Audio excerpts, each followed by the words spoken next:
এসেছিলাম এবং এবারও আমাকে এখানে আসার জন্য নতুন জানার জন্য সবাইকে আমি ধন্যবাদ জানাচ্ছি। ভগবান স্বর্গীয় দিলীপ সরকার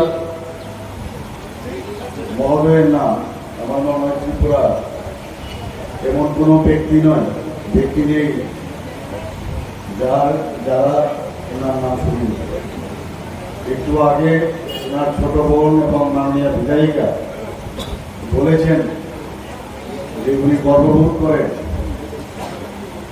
যখন মানুষ এসে বলে যে আপনার দাদা আমার জন্য এটা করেছিল ওটা করেছিল, আজকে আমি খেয়ে বেঁচে আছি।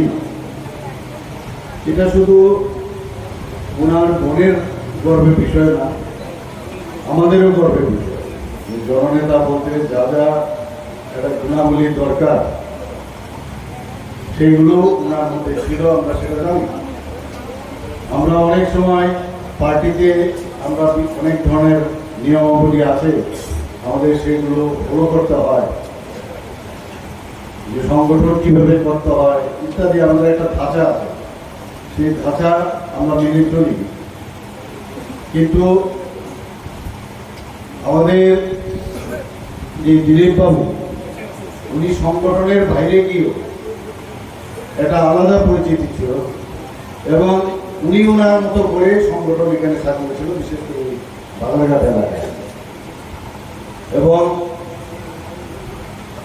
এতদিনের উনি এখানে বিধায়ক ছিল, সবাই জানে এখানে ওনার নিজের জায়গা বিক্রি করেও উনি মানুষকে সাহায্যের হাত বাড়িয়ে দিয়েছিল। আমরা জানতাম, আমার এখানে আমি যখন এখানে মেডিকেল কলেজে আমার হসপিটালে আমি ছিলাম, এই এলাকার বহুজন আমার কাছে যেতেন বিভিন্ন চিকিৎসার কারণে, প্রায়শ ওনাদের সাথে কথাবার্তা হতো।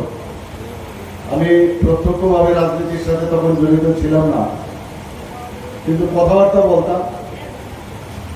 তো ওনার প্রতি যে ওনাদের যে শ্রদ্ধা সেটা কিন্তু তখনও আমি ঠিক করতাম এবং এক বাক্যে ওনারা বলতেন যে না, আমাদের সাথে দিলীপ দা বা দিলীপ বাবু আমাদের সাথে আছেন, আমাদের কোনো চিন্তার কোনো কারণ নেই।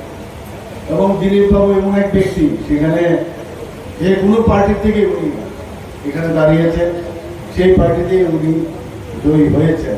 মানুষ পার্টি থেকে ব্যক্তিকেই থেকে ওনাকে ওনারা আশীর্বাদ করেছিলেন।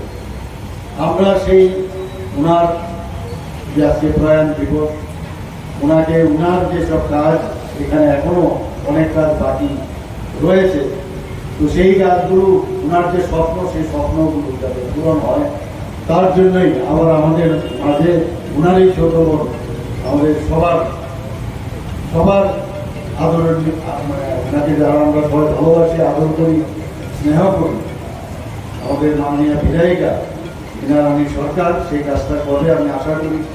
এবং প্রকৃত অর্থে যদি ওনাকে শ্রদ্ধা দিতে হয়, ওনার যে স্বপ্ন ছিল সেই স্বপ্নগুলো যদি ওনার মাধ্যমে, আমাদের সরকারের মাধ্যমে সেগুলো যদি পূরণ হয়, তবেই ওনার প্রতি প্রকৃত শ্রদ্ধা আমরা দিতে পারবো, আপনারা দিতে পারবেন। এখানে Subscribe to Tripura Info and press the bell icon so that you never miss any latest updates and news on Tripura.